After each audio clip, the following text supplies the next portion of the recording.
This is the video for the seated occiput for left rotation restriction. So the first I'm going to do is just doing motion palpation for the occiput. So I'm going to be placing my contact on the atlas, rotating and overpressuring, feeling if there's a rotation restriction. And if I were to find one, I would set up the adjustment. I'm going to have my patient slide down just a little bit. And at the end, my line of drive would be P to A. Supine right TMJ for long axis restriction. So my patient is supine. First I'm going to do motion palpation of the TMJ. I'm going to tip her over, overpressuring on that TMJ, feeling if there are a restriction.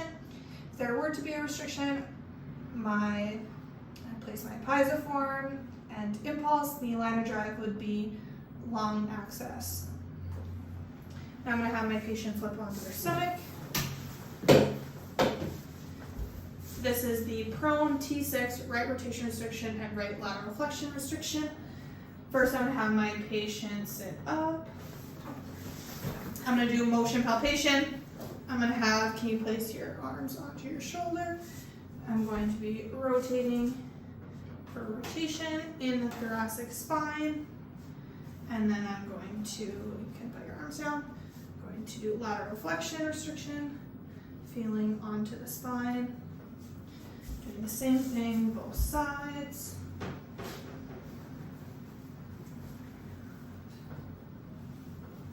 And if I were to feel a restriction, I then have my patient lay down.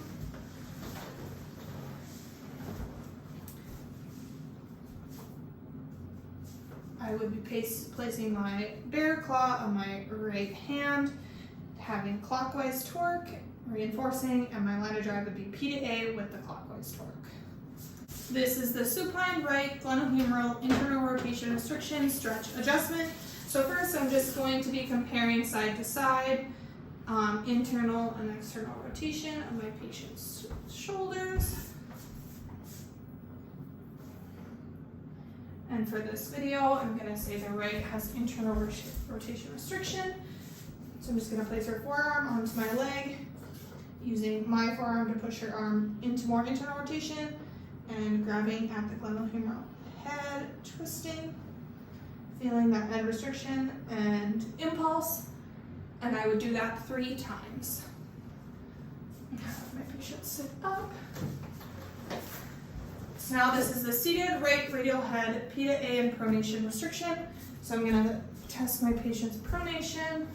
Again, comparing side to side, supination and pronation, seeing if there's a restriction. This video, we're going to say it's the right, but it doesn't want to go into a pronation and there's a P to A restriction. So I'm going to feel my patient out into pronation, placing my thumb on the radial head. When I feel the restriction, I would thrust P to A. The next is the seated proximal carpal row flexion restriction on the right. So I'm just going to be inducing flexion and extension, feeling if there's a restriction. I'm going to come off to the side, have my patient lean away, induce into flexion, and when I feel at the end, I would impulse in more into flexion. The supine TL junction extension restriction. So first, I'm going to do motion palpation. I'm going to have my patient place her hands on her shoulders, just inducing into extension, seeing if there's a restriction. And if I were to find a restriction, I'd have my patient come to the end of the table. We should be using a thoracic board, but we'll just be using this as a placeholder. I'd have the hard side up, placing it just a couple inches behind my patient. Have my patient give themselves a hug. I'd be placing an open hand contact onto the TL junction. Have my patient take a breath in and out, and work my way over my contact and thrust A to P. Now this is the supine right hip internal rotation restriction. So first I'm going to be assessing for internal and external rotation restriction, seeing if I find a restriction.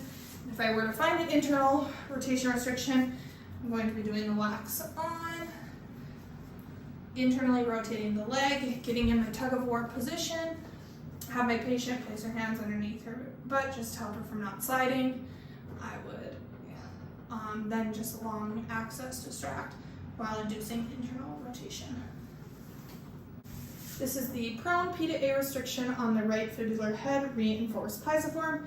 So first I'm going to just motion the fibular head, assessing, just motioning for A to P, P to A, see if I feel a restriction. If I were to feel the restriction, I would just place the reinforced pisiform,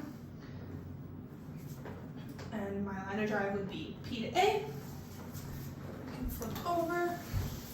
This is the right first metatarsal phalangeal, dorsal plantar, plantar dorsal, internal and external restriction.